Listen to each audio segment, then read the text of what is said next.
Hello friends, இன்றைக்கி நம்ம பார்க்க போகிறது நம்ம ரெகுலராக வைக்கிற கத்திரிக்காய் காரக்குழம்பு மாதிரி இல்லாமல் கொஞ்சம் வித்தியாசமாக இருக்கும். அதுக்கு ஒரு சட்டியில் நல்லெண்ணெய் ஊற்றிக்கோங்க.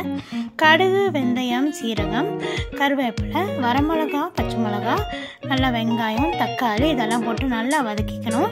நல்லா வதக்கினதுக்கப்புறமா இதுக்கு தேவையான அளவு கருவேப்பிலை, கொத்தமல்லி சேர்த்து நல்லா ஃப்ரெஷ்ஷான கத்திரிக்காய், வீட்டில் பறித்த முருங்கைக்காய் இதெல்லாம் சேர்த்து நான் நல்லா வதங்கிக்கிட்டேன். இது நீங்கள் உருளைக்கிழங்கு, வெண்டைக்காய் இதில் வேணால் வைக்கலாம். அப்புறமா தனியாத்தூள் தேவையான அளவு சேர்த்துக்கோங்க.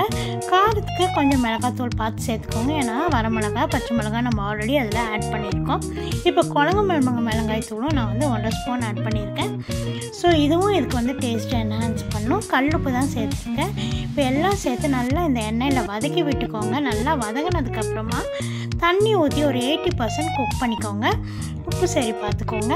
இப்போ நல்லா கொதித்து காயெல்லாம் வெந்துருச்சு. நான் எப்போவுமே புளி பேஸ்ட் பண்ணி வச்சுருப்பேன். அதில் ஒரு 1.5 ஸ்பூன் நான் புளி பேஸ்ட் சேர்த்துருக்கேன். அதுக்கப்புறமா இன்னும் கொஞ்சம் தண்ணி ஆட் பண்ணி நல்லா கொதிக்க விட்டதுக்கப்புறம் ஃபைனலாக ஒரு ட்ரிக்கியான இன்க்ரீடியன்ட் கடலை மாவை கரைச்சி இந்த குழம்புல சேர்த்துருக்கேன். இது எப்படின்னா, அந்த காலத்தில் எல்லாமே மெம்பர்ஸ் நிறைய பேர் இருப்பாங்க வீட்டில். ஸோ குழம்பு இன்க்ரீஸ் பண்ணுறதுக்காக கொஞ்சம் கடலை மாவு இந்த மாதிரி சில ட்ரிக்ஸ் எல்லாம் ஆட் பண்ணி குழம்பு இன்க்ரீஸ் பண்ணுவாங்க. அந்த மாதிரி ஒரு குழம்பு தான் அந்த காலத்தில் வைக்கிற குழம்பு. டேஸ்ட் சொல்லக்கூடாதுங்க, ரொம்ப சூப்பராக இருக்கும். அந்த சைடே நான் பர்பிள் கேபேஜ் பொரியல் பண்ணியிருந்தேன்.